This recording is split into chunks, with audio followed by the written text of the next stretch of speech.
My name is Mike Ross. I'm the owner of Lattice Wealth Management. I spent 34 years at one of the largest banks in the country, and then I went independent in 2021. So I've been independent about 2.5 years, and in that 2.5 years, I've spent time almost every week talking to other independent financial advisors, and I've developed some opinions on how the public can interact with independent financial advisors. The public has a big job choosing who to work with. That is because everyone, it seems, from a part-time insurance salesperson to an investment banker, calls themselves a financial advisor. And how can you decide which is which? There's all kinds of different lanes to choose. So I've developed 4 questions that anyone in the public can ask both their financial advisor and perhaps others as the time goes by to get an accurate feel for who they are best suited for. Now, naturally, you could do this by telephone. You could do this by Zoom or some other type of video setup, but I'm going to recommend you do it face to face. Please do it face to face. It's not urgent, but it's incredibly important. The differences, making bad choices here can cost you tens of thousands of dollars. So take your time, ask the questions, be thoughtful about the answers, and make your decisions. This isn't a friendship. This is a business relationship, and you ought to take it that way. So the first question I think you ought to ask any financial advisor is, what is the last continuing education course you have taken? And maybe you want to ask for the last 3. What I've discovered is that there are dozens, if not hundreds, of different continuing education courses for financial advisors. And what I've learned firsthand is the hurdle rate for getting something turned into a continuing education is pretty low. It's a pretty low bar to turn a presentation into CE. So ask what the last 1, maybe 2, maybe 3 different continuing education courses they have taken. What you're going to learn from this is 2 things. You're going to learn, number 1, what they are certified or licensed to do. And number 2, you're going to learn where their interests are. And from those 2 things, based upon your particular needs, you can make an objective, informed decision on whether they kind of meet what you're trying to accomplish. So that's the first question. The second question you ought to ask is, do they have investment minimums? So what you find is that depending on the company, different firms have different investment minimums. Now, one of them is really obvious. If you're working with a big bank that has pretty office buildings in nice parts of town, there's overhead associated with that. And it's going to go ultimately to the customer, that overhead. So recognize that that's one reason. The other reason, quite frankly, is because different firms have different target markets. So if what you have to invest and potentially have to invest is lower than their minimums, kind of take the clue, and that's not a good match for you. Now with this one, I'm going to suggest one caveat. And the caveat is, this is the time where you may want to, at least for a period of a few years, use the same advisor your parents or your aunts or your uncles have.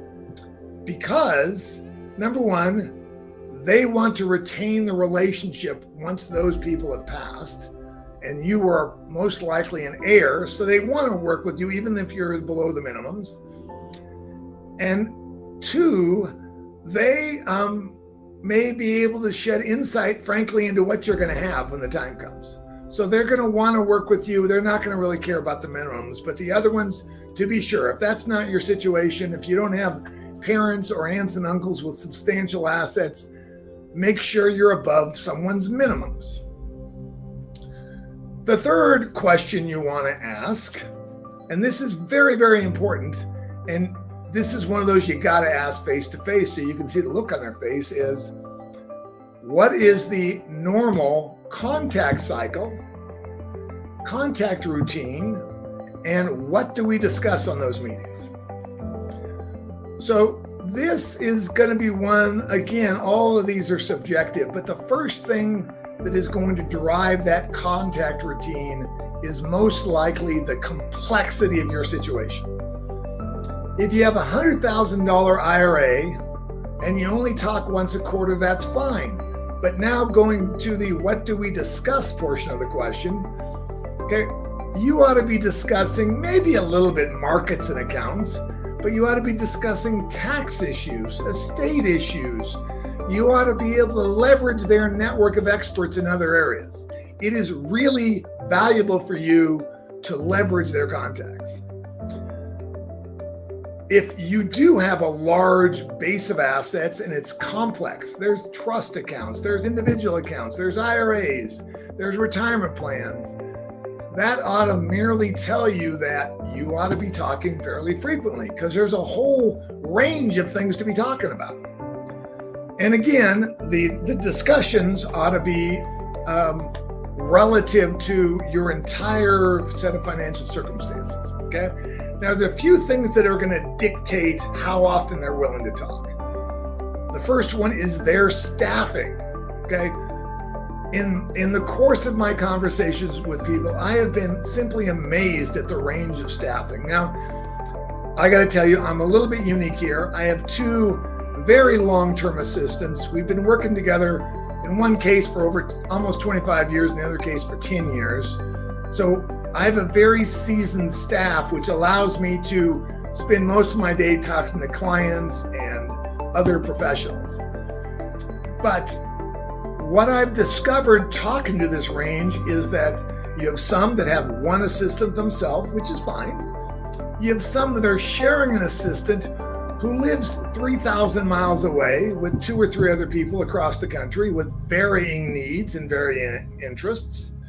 And then you have some that, quite frankly, have no assistants.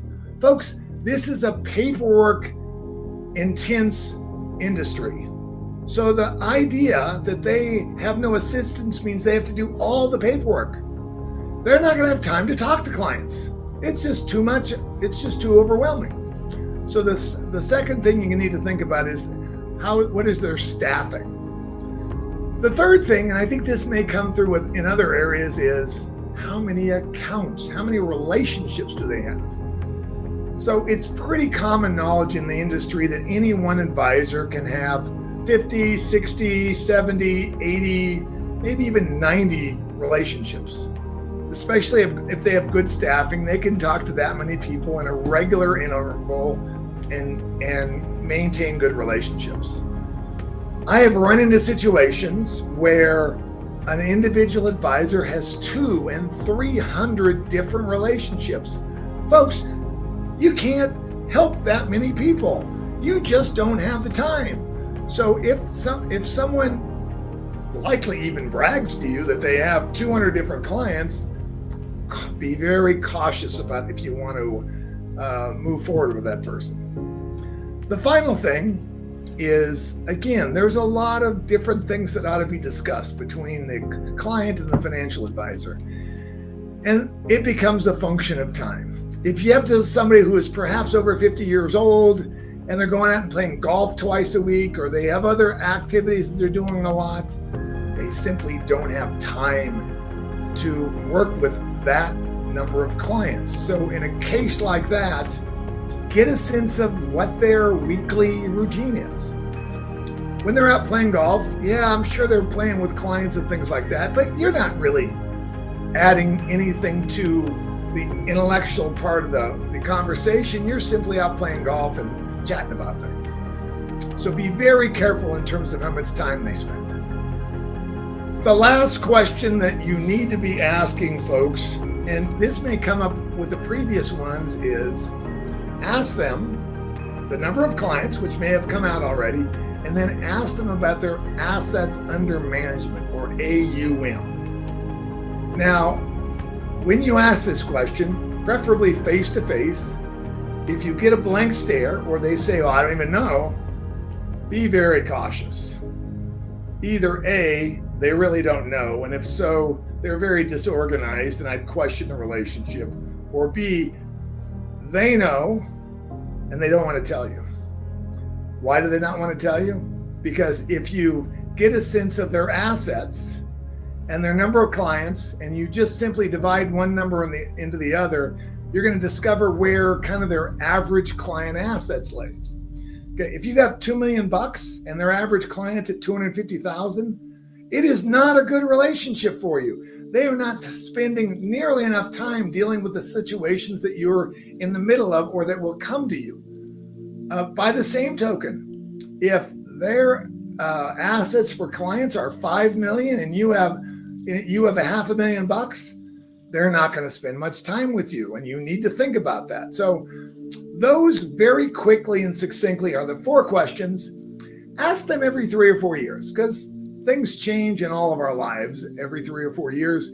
And if you grow a little bit concerned with the answers, begin to ask other financial advisors, because what you may discover by asking these questions is that the fit you have right now isn't the appropriate one, and then you need to go shopping a little bit. Again, my name is Mike Ross. My company is Lattice Wealth Management. You can reach me by going via LinkedIn at Michael Ross at Lattice Wealth Management. You can reach me at my email address, which is mike.ross@mylatticewealth.com. And I'm happy to answer any follow-on questions. Thank you very much.